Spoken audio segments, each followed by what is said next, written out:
नमस्कार, मेरा नाम मिली है। मैं ब्लेसिंग्स टीम भुवनेश्वर से हूँ। आज हम लेखिका देना मरियम जी के द्वारा लिखी हुई पुस्तक the untold story of Sita या सीतायन के पार्ट 2 के चैप्टर 15 जो है सोमा's डिपार्चर यानी सोमा के प्रस्थान का पहला खंड सुनेंगे। अनुसया और उसकी माँ आश्रम छोड़कर अयोध्या के लिए निकले। कुछ घंटों की यात्रा के बाद दोनों रथ से उतरे विश्राम लेने के लिए। अनुसया पास के एक वृक्ष के नीचे बैठी। यात्रा के आरंभ से माँ और अनुसया में शायद ही कोई बात हुई थी। माँ आकर अनुसया के पास बैठी और उसके लिए पानी और फल लाने की आग्रह की, परंतु अनुसया ने असहमति से सिर हिलाए भूख नहीं है का संकेत देकर। बैठते हुए अनुसया के मन में एक स्मृति गोचर हुई, अपने बाल्यावस्था की एक स्मृति, जिसमें वो श्री राम के सम्मुख खड़ी थी, उनके चेहरे पर दृष्टि रखे हुए। वो स्मरण कर रही थी श्री राम के हंसी को और उनके करुणा से भरे आंखों को, जिनमें इतनी स्थिरता और गहराई थी। और वही आंखों की स्मृति बाल्यावस्था से ही अनुसया के साथ थी, जो उसे रात्रि में और कोई भी कठिन परिस्थिति में आराम प्रदान करते थे। अनुसया उन आंखों के अतिरिक्त और भी अन्य दृश्यों को स्मरण करने की चेष्टा की, परंतु असफल रही। वो केवल उनकी आंखों को और उनकी हंसी को ही स्मरण कर पा रही थी। सोमा से मिलने और उससे कहानियां सुनने के पश्चात अचानक से ये स्मृति व्यक्तिगत बोध होने लगी। उसने श्री राम को देखा था। उन्होंने उसके निर्बोध चेहरे को अपने दोनों हाथों से पकड़ते हुए उसके आंखों में देखा था। उन्होंने अनुसया के साथ बातें किए थे। उनमें एक संबंध स्थापित हो गया था, ऐसा संबंध जो अनंत काल तक बने रहना था। अनुसया के पास ये स्मृति थी सदा के लिए जीवंत रखने की। अचानक उसने सिर उठाए और उसकी माँ की ओर मुड़कर पूछा, क्या आपको स्मरण है वो दिन जब मैं छोटी थी और महाराजा हमारे घर आए थे? माँ मुस्कुराते हुए बोली, अवश्य, उस दिन को मैं कैसे भूल सकती हूँ। उत्सुकता से अनुसया पूछी, उन्होंने मेरे लिए कुछ शब्द कहा था माता, है ना? माँ सहमति से सिर हिलाई। अनुसया अबोधता से बोली, मुझे उनकी मुस्कुराहट स्मरण है, उनका चेहरा स्मरण है, उनके असाधारण आंखें स्मरण है, परंतु उनके शब्द नहीं। उन्होंने क्या कहा था माँ? माँ दूसरी ओर दृष्टि दी। अनुसया ने दोबारा पूछा, किंतु माँ ने कोई उत्तर नहीं दिया। माँ, आप नीरव क्यों हैं? अनुसया पूछी। माँ बोली, ये ठीक रहेगा अनुसया कि तुम ये प्रश्न अपने पिताजी से पूछो। अनुसया जिज्ञासा भाव से देखते हुए माँ की नीरवता को नहीं समझते हुए पूछी, परंतु क्यों माँ? क्या मुझे ये जानने का अधिकार नहीं है कि हमारे महाराजा ने मेरे विषय में क्या कहा था? कुछ समय के बाद माँ ने उत्तर दिया, तुम्हें अधिकार है, मैं तुम्हें सब कुछ बताऊंगी। उसके बाद माँ ने आंखें बंद कर दिए और बोलने लगी, उस दिन जब महाराजा तुम्हारे पिता के साथ प्रशासनिक विषय के संबंध में कुछ आलोचना कर रहे थे, मैं द्वार के पास खड़ी थी। वे पहली बार के लिए हमारे घर आए थे और हमारे लिए ये बड़ी गौरव की बात थी। ये उनकी प्रथा थी प्रजाओं के घरों में जाना, जैसे कि वे व्यक्तिगत रूप से उनके समस्या को सुने, परंतु उस समय बढ़ती आयु के कारण उनका इस प्रकार का परिभ्रमण कम हो गया था और मैं अपने आप को महाराजा के निकट आने से रोक नहीं पाई, जिन्हें हम सब इतना प्रेम और श्रद्धा देते थे। इसीलिए मैं द्वार पर खड़ी हो गई थी, इस आशा के साथ कि तुम्हारे पिताजी को इसमें कोई आपत्ति नहीं होगी। तुम उत्सुक थे, कक्ष के भीतर से झांक रहे थे, मुझे पकड़कर अपने आधे चेहरे को मेरे आंचल से ढककर। अकस्मात महाराजा की दृष्टि तुम्हारे ऊपर पड़ी और बहुत ही मधुर स्वर में हम दोनों को आगे आने को बोले। मेरा हृदय बैठा जा रहा था। मैं सोच रही थी कि क्या मेरे मुंह से शब्द निकलेंगे। तुम्हारे पिताजी ने हमारा परिचय दिया। महाराजा ने तुम्हारे विषय में पूछा तो तुम्हारे पिताजी ने कहा कि तुम हमारे सबसे छोटी संतान हो और एकमात्र कन्या संतान। उन्होंने तुम्हें उनके निकट आने को कहा। लज्जापूर्वक आगे बढ़ते हुए तुम उनके समक्ष खड़े हो गए। तुम्हारे पिताजी ने कहा कि कैसे जब तुम छोटे थे, जब भी हम राजप्रसाद को अतिक्रम करते थे, राजप्रसाद की ओर अंगुष्ठी दिखाकर तुम माता माता पुकारते थे। एक बार तुम अपने पिताजी के बाहों से छूटकर दौड़ते हुए महल में चले गए, ये कहते हुए कि मुझे माता को देखना है। जब तुम्हारे पिताजी तुम्हें पकड़ लिए और प्रतिरोध किए, तुम रोए। ये सुनकर महाराजा राम मुस्कुराए। उसके बाद तुम्हारे चेहरे को अपने दोनों हाथों के मध्य रखते हुए तुम्हारे आंखों में गहराई से देखे। उनकी हंसी और भी प्रशस्त हो गई और बहुत ही धीरे से, जैसे स्वयं को कह रहे हों, बोले, ये सीता के साथ मिथिला से आए हुए सेविकाओं में से एक थी। हमारे वनवास से लौटने तक वो जीवित नहीं रही थी। कुछ क्षण चुप रहने के बाद वो दोबारा अत्यंत कोमल स्वर में बोले, वो सीता से बहुत प्रेम करती थी। उसके पश्चात तुम्हारे पिताजी को देखकर बोले, तुम्हें इसे गुरुकुल भेज देना चाहिए, जो बाल कन्याओं के लिए प्रतिष्ठित है। सीता भी यही चाहती। उसके बाद तुम्हें देखकर बोले, मैं तुम्हें एक आशीर्वाद दूंगा पुत्री। उनके हाथों को तुम्हारे माथे पर रख के अपने आंखें बंद कर दी और बोले, सदा कोई न कोई ऐसे रहेंगे जो तुम्हें स्मरण कराएंगे कि तुम कहाँ से आए हो, तुम्हारे समस्त भविष्य के जीवनों में। उस दिन यही हुआ था। आपने मुझे पहले क्यों नहीं बताया? ये पूछते समय अनुसया के स्वर भावयुक्त हो गए थे, ये सोचकर कि यदि उसे इस विषय में पहले से बोध होता तो वो सोमा से कोई प्रश्न पूछ सकती थी। माँ ने उत्तर दिया, तुम्हारे पिताजी नहीं चाहते थे कि तुम ये जानो कि तुम एक सेविका थी। वो नहीं चाहते थे कि तुम अपने विषय में ऐसा कोई भी विचार रखो। उन्होंने देखा था कि तुम्हारे व्यवहार में सेविका की प्रवृत्ति का झलक है। ये सुनकर अनुसया विश्वास नहीं कर पा रही थी। उसने पूछा, हमारे महाराजा और महारानी की सेवा करने से अधिक आदर्श कार्य क्या और कुछ है? हमारी महारानी मेरी माता हुआ करती थी, जैसे सोमा के थे। ये बोधता ही मुझे सबसे अधिक प्रसन्नता और आनंद दे रहा है। मैं सोमा से अतीत के बारे में प्रश्न पूछ सकती थी। मैं कई सारे प्रश्न पूछ सकती थी। उसके स्वर क्षीण होने लगे। वो सोचने लगी, कैसे बाल्यावस्था में ही अपने माता पिता की सेवा करना उसे पसंद था और सबसे प्रसन्न होती थी जब वो अलक्ष्य और अदृश्य से गृहस्थी के छोटे छोटे सरल कार्यों को करती थी। माँ सिर हिलाते हुए बोली, अभी अभी मैंने जो कुछ तुम्हें कहा है उसके लिए मैं लज्जित हूँ, बल्कि तुम्हारे पिताजी ये अनुभव करते थे और अब तक करते आ रहे हैं। हम सोमा से मिलने दोबारा अवश्य जाएंगे, मैं वचन देती हूँ। माँ ने अनुसया के हाथों को कोमलता से पकड़ते हुए बोला, हमारी इन आलोचनाओं को तुम्हारे पिताजी के साथ साझा नहीं करेंगे। अनुसया ने सहमति से सिर हिलाए। अनुसया का मन आंदोलित हो रहा था, क्योंकि सोमा के अंतिम शब्द उसके मानस पट में अब गूंजने लगे थे। उसने समस्त बातें बताया था, किंतु अब श्री राम के द्वारा उन बातों की पुष्टि हो गई। न तो उसके पास अतीत की स्मृति थी और न ही श्री राम और उसके पिताजी के मध्य की आलोचना स्मरण थी। स्मरण थे तो केवल वो आंखें जो उसका साथ कभी नहीं छोड़े। अनुसया अपने पिताजी को क्षमा नहीं कर पा रही थी। महाराजा राम के महान आशीर्वाद और उनके द्वारा उसके अतीत की सत्यता का प्रकटन से उसे वंचित रखने के लिए फिर भी अपने माता के अनुरोध को सम्मान देते हुए वो उनसे आलोचना नहीं की और इसीलिए उन दोनों में एक दूरत्व स्थापित हो गया था। पिताजी प्रसन्न थे कि वो विवाह के लिए सहमत हो गई थी और इसीलिए उनके सामने उसके मौन का संज्ञान नहीं ले पा रहे थे। अनुसया का मन बहुत दूर चला जाता था। सोमा से सुनी हुई कहानियों को मन में बार बार इस आशा के साथ समीक्षा कर रही थी, जैसे उसकी कही हुई एक भी शब्द को वो भूल न जाए।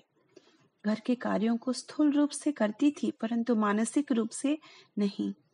जब एक दिन पिताजी ने कहा कि उसे उसकी भाभी स्वामी से मिलना है, उसने अधिक विचार न करते हुए सहमति से केवल सिर हिलाए। कुछ दिन के बाद अपने कार्यों को समाप्त करने के बाद अनुसया अपने गृहस्थी के एक सेविका के साथ उसका प्रिय स्थान नदी तट पर गई।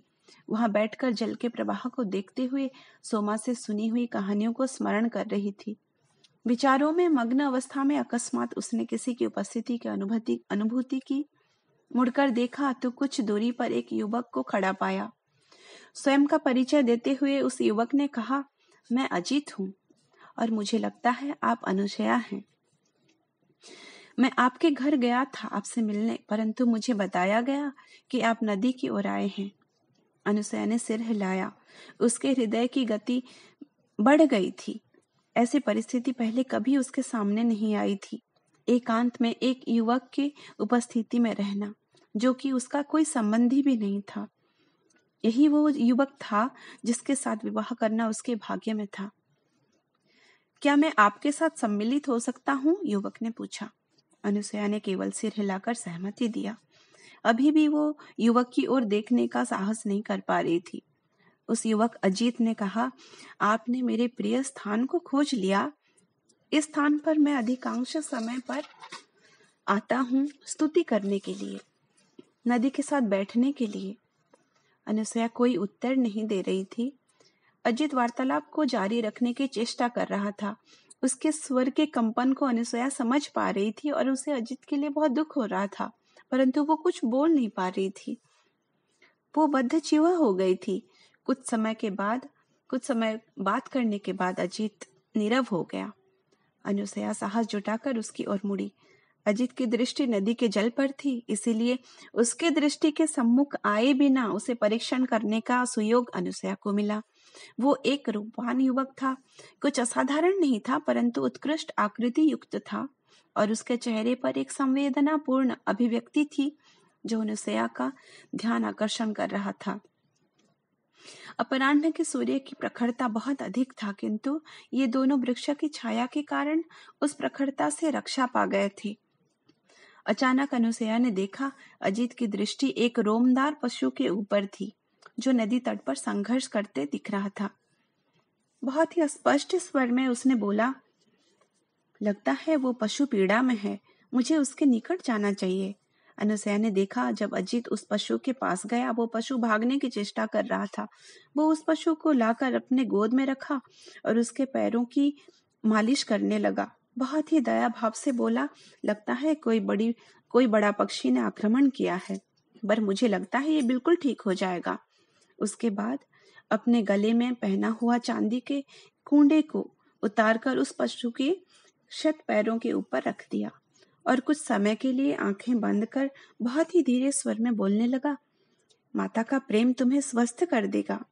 आंखें खोलकर वो मुस्कुराया, क्योंकि उसने देखा वो पशु अपने आप को मुक्त करने के लिए छटपटा रहा था।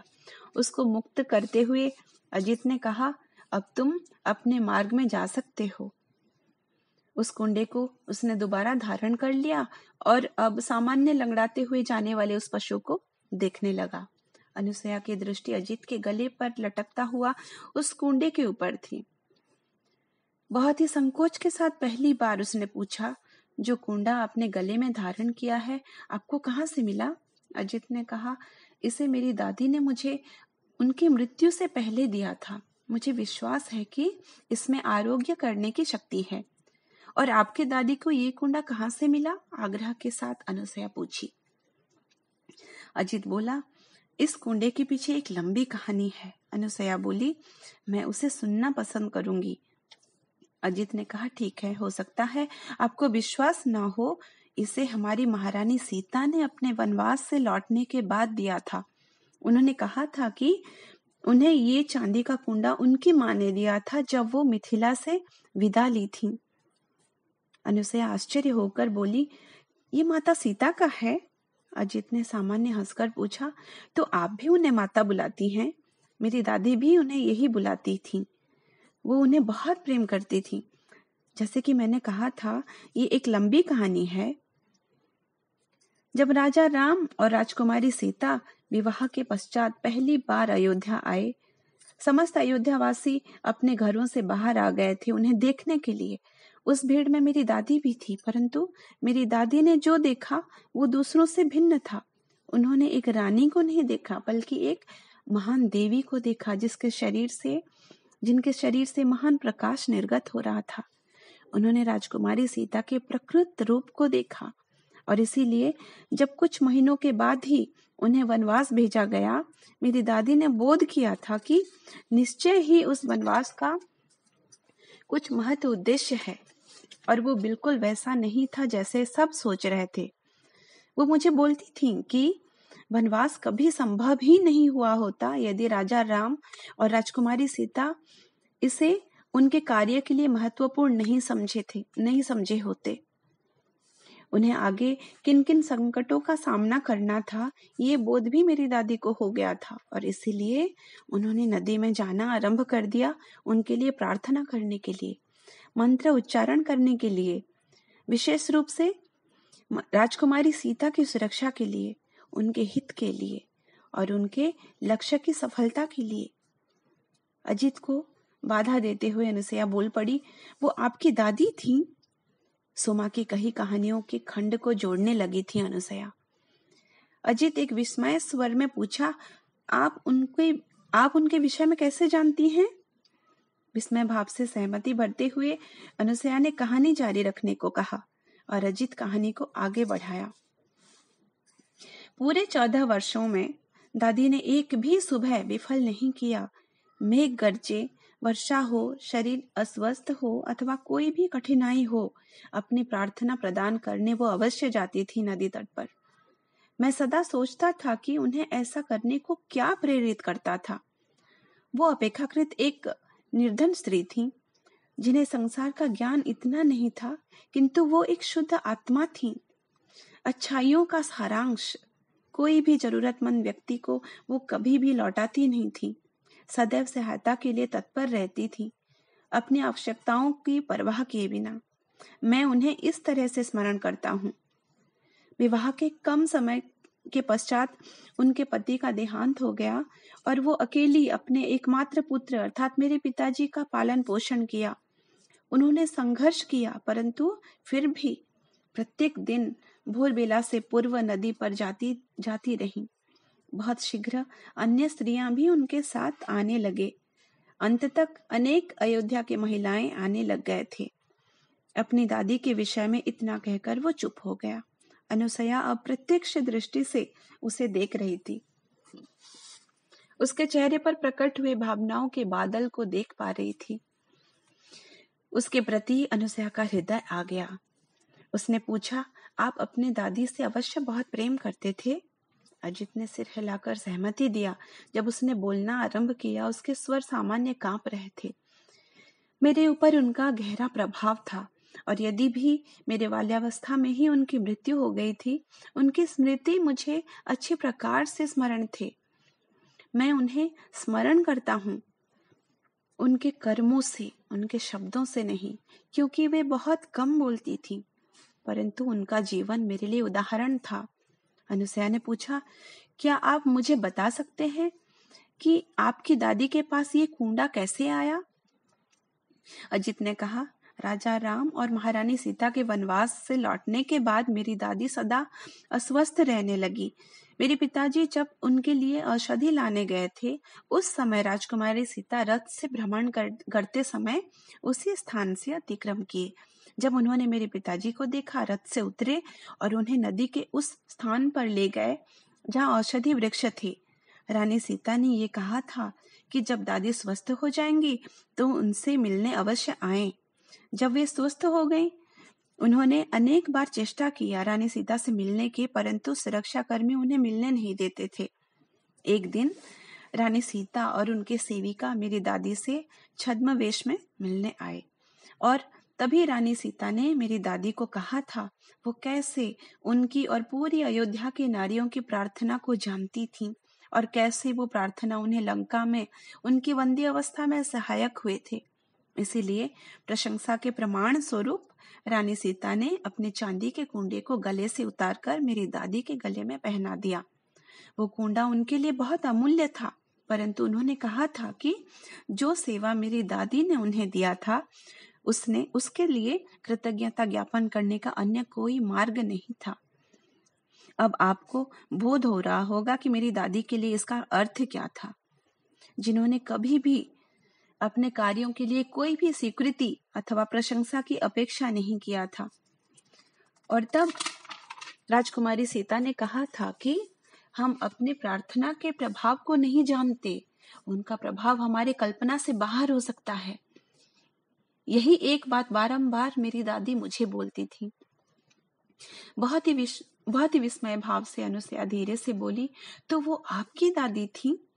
अजीत ने सिर हिलाकर सहमति देते हुए बोला, जब मैं छोटा था मेरी माँ ने देहत्याग किया था, इसीलिए मेरी दादी ने ही मेरी बाल्यावस्था में मेरा देखभाल किया था और मेरे पिताजी बहुत संघर्ष करते आ रहे थे।